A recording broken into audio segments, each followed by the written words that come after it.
evening. But we have a special guest, Dr. Kingsley Moghalu, Deputy Governor from the Nigerian Central Bank, who recently unveiled his latest book, Emerging Africa, How the Global Economy's Last Frontier Can Prosper and Matter. The book offers an assessment of Africa's economic development trajectory within the context of contemporary threats and opportunities in the global economy. To discuss the book, we have the Deputy Governor in studio with us. Thank you so much for your time. Thank you. Let's start with our biggest challenge as you see it.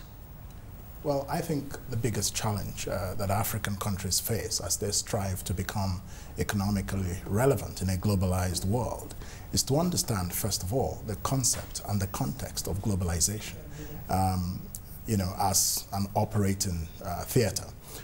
So I think that's a very important challenge. I think African countries need to develop a clear philosophical underpinning of their quest for prosperity, and to understand exactly where they're going, how they're going to get there, and why they want to go to where they're going.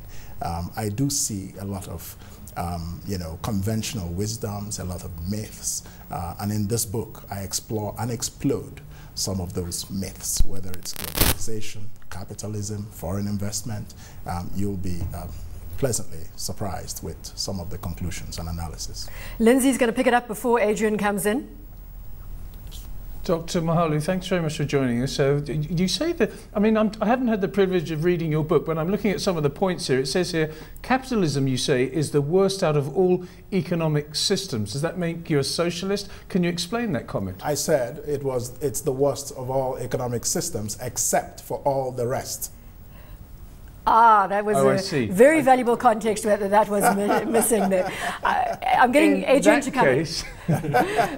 I'm passing the baton here to Adrian. Lindsay. In terms of, you've suggested some ways in which the subcontinent progresses. I'd be interested to know first, though, your views on what's held the region back.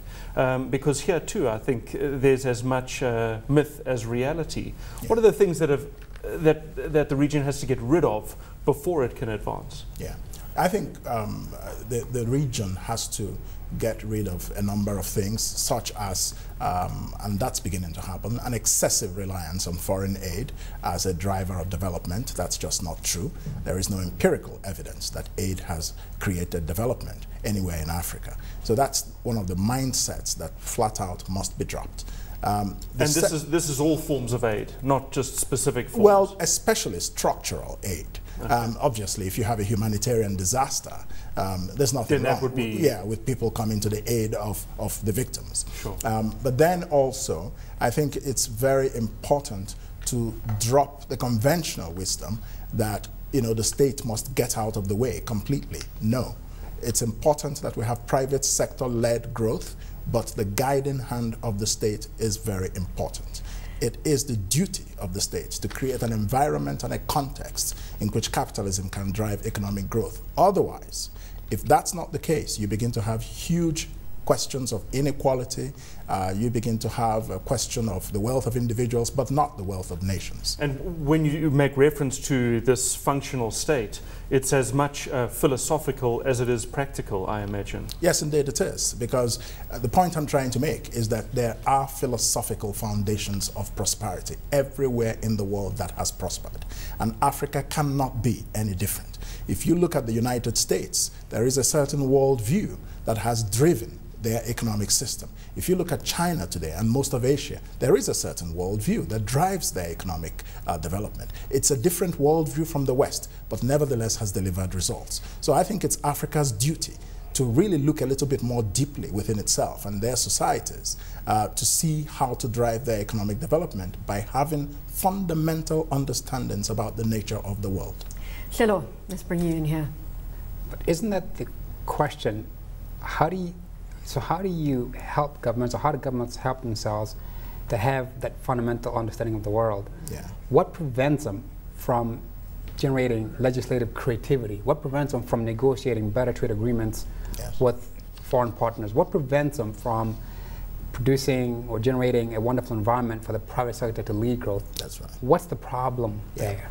The problem, I say, is an unwillingness, a reluctance to think it through, a reluctance to think a little bit more deeply.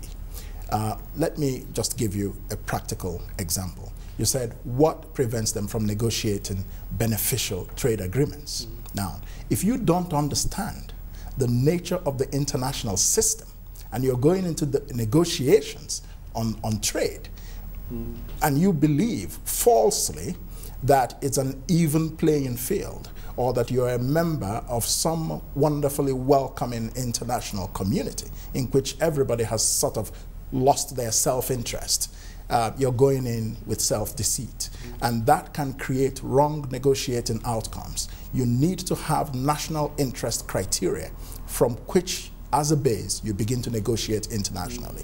And this, one of the results of this is we've seen African countries accept the liberalization of global trade without questioning it. And what happened was that it ended up deindustrializing most of Africa, because all their borders were opened up without restrictions, and some of the people who were telling them to open their borders were busy protecting theirs.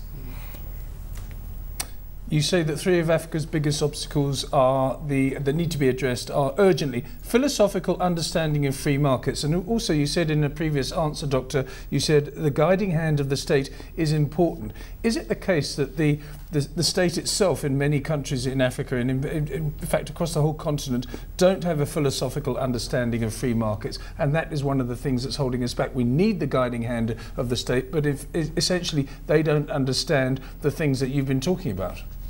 Yes, indeed. I argue in the book that it is the case in many African countries that a sufficient or adequate understanding philosophically of the concept of capitalism and free markets, while everybody is now a free marketeer, that is lacking. And without such an understanding, for example, what's the implication of state capitalism? What's the implication of welfare capitalism?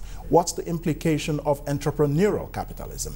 What's the implication of oligarchic or crony capitalism? These are the kinds of discussions that public policy in African countries needs to be interrogating. And I don't see enough of this. And that's what I'm saying in the book. When we talk of sub-Saharan Africa, there's a tendency to speak of sub-Saharan Africa as a place, and of course it isn't. It's more 54 than countries. Yeah, so we've got this vast collection of countries that makes up the region. Absolutely. Some, I imagine, are performing well relative to the criteria you set out in emerging Africa, and others are lagging. I'd be interested to know what your assessment is of South Africa, Nigeria, and who you would put at the top of the list right now. Well, I'll start with Nigeria, naturally. I mean, I'm from Nigeria. I'm Deputy Governor of Nigeria's Central Bank. And I think that what we are seeing in Nigeria is actually a turning point where a number of structural reforms are taking place. Reforms in the electric power sector, reforms in which individuals are moving to establish refineries. And when this happens, I think the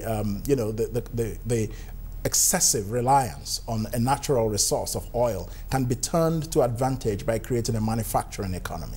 And so I see definitely signs of hope emerging on the horizon for Nigeria, which is actually the leading Africa growth story moving into the near future, without question.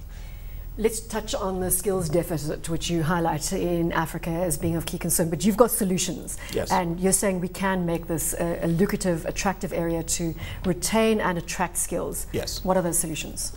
One of the solutions is, as we pursue foreign investments, or as we pursue investments, whether foreign or domestic, we need to understand that investing in building human capital is one of the most foundational investments we can make if we expect to have sustainably growing economies or even to achieve economic transformation. If you look at the countries that have achieved economic transformation, whether it's China, whether it's Singapore, whether it's Malaysia, you find an emphasis on the acquisition of skills, especially technical skills, because that's what underpins industrial and manufacturing production.